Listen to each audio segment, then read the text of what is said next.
अब आपको ईरान के हमले की जो तबाही मची है 20 तस्वीरें एक साथ दिखाने जा रहे हैं। इन 20 तस्वीरों के जरिए आप देखिए कितना बुरा मंजर इस वक्त इजराइल में है। तबाही एक के बाद एक हो रही है, मिसाइलें आ रही हैं आसमान से, जिस जगह मिसाइलें गिर रही हैं वो तस्वीर भी आप देख रहे हैं। कई बिल्डिंग्स को निशाना बनाया गया है, कई रिहायशी इमारतों को। जो 360 डिग्री शॉट आपको दिखा रहे हैं उसमें आप देख रहे हैं धुएं का एक बड़ा गुबार दिख रहा है।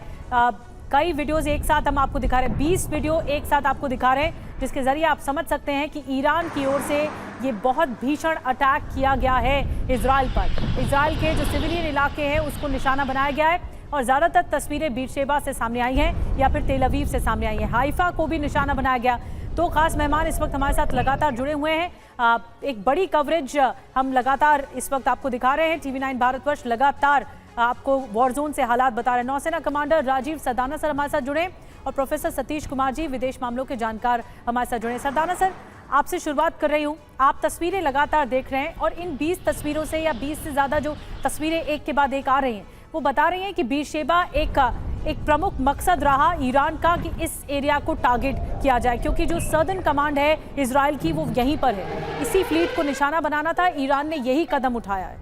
बिल्कुल, देखिए, एक तो उनके जो सैन्य ठिकाने हैं और सैन्य दफ्तर हैं उनको ठिकाना बनाया गया, और जो दहशत जो पब्लिक में आती है वो आती है जब रिहायशी एरियाज़ में अटैक किया जाए। ये तस्वीरें सिर्फ हम विश्व भर देख रहा है, और लेकिन जो वहाँ के लोग हैं, जो इजरायलीज़ हैं, उनके मानसिक तनाव बहुत ज़्यादा बढ़ जाता है जब रिहायशी इलाकों पे इतनी तरीके से डेथ हो। तो कहने की बात है कि सिर्फ अभी सीज़फायर हुआ है, घोषणा की जा रही है अमेरिका की तरफ से, लेकिन जो हम देख रहे हैं कि इतना तबाही आज इजराइल में हो रही है जिसका ज़रूर इजराइल जवाब देगा, चाहे सीज़फायर हो या ना हो। मुझे नहीं लगता कि इसके बाद इजराइल के पास कोई विकल्प रह जाएगा कि वो वापस अटैक ना करे। जी, प्रोफेसर सतीश कुमार जी, आप जब इन तस्वीरों को देखते हैं तो क्या लगता है? देखिए, एक तरफ तो ये कहा जा रहा है, ये नैरेटिव सामने है कि ईरान मान नहीं रहा, सीज फायर को भी नहीं मान रहा, इसलिए उल्लंघन बता रहे हैं। दूसरी तरफ ये कह रहे हैं इजराइल के प्रधानमंत्री नेतन्याहू कि हमारा मकसद पूरा हुआ है, हम जो करना चाहते थे कि ईरान रुक जाए न्यूक्लियर प्रोग्राम को लेकर, वो हमने मकसद हासिल कर लिया है। क्या लगता है मकसद हासिल हो गया है, अब युद्ध रुकने वाली कगार पर पहुंचेगा? नहीं, दोनों का मकसद हासिल नहीं हुआ है। हम कहें तीसरे का भी मकसद, अमेरिका का भी मकसद हासिल नहीं हुआ है। जिस प्रक्रिया में, जिस कारण से युद्ध शुरू हुए थे वो अभी भी अधूरा है। अब देखना यह है कि सीज फायर की थियरी कितनी कारगर होती है।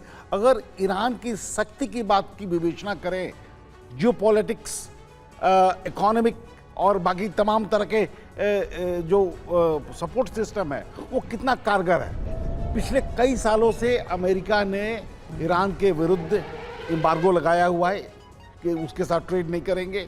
उसके कारण से आर्थिक स्थिति निश्चित रूप से ईरान की कमज़ोर हुई है। दूसरी तरफ अगर अलायंस बिल्डिंग की आप बात करें तो खाड़ी के देशों में कई ऐसे देश हैं जो अमेरिकी इशारों पर चलने के लिए आज भी राजी हैं, वो ईरान के साथ नहीं है। लेकिन इन तमाम प्रतिकूल परिस्थितियों के बावजूद जो इजराइल को सोच था, अगर इजराइल ये कह रहा है कि मकसद पूरा हो गया तो अमेरिका तो नहीं, वही तो मैं कह रहा हूँ कि सत्ता परिवर्तित हो जाए। इतने प्रतिकूल परिस्थितियों के बावजूद भी ईरान ने जिस तरीके से आक्रमण इजराइल पर किया है वो अपने आप में सभी के लिए, इजराइल के लिए भी और अमेरिका के लिए भी अचंभा की बात है।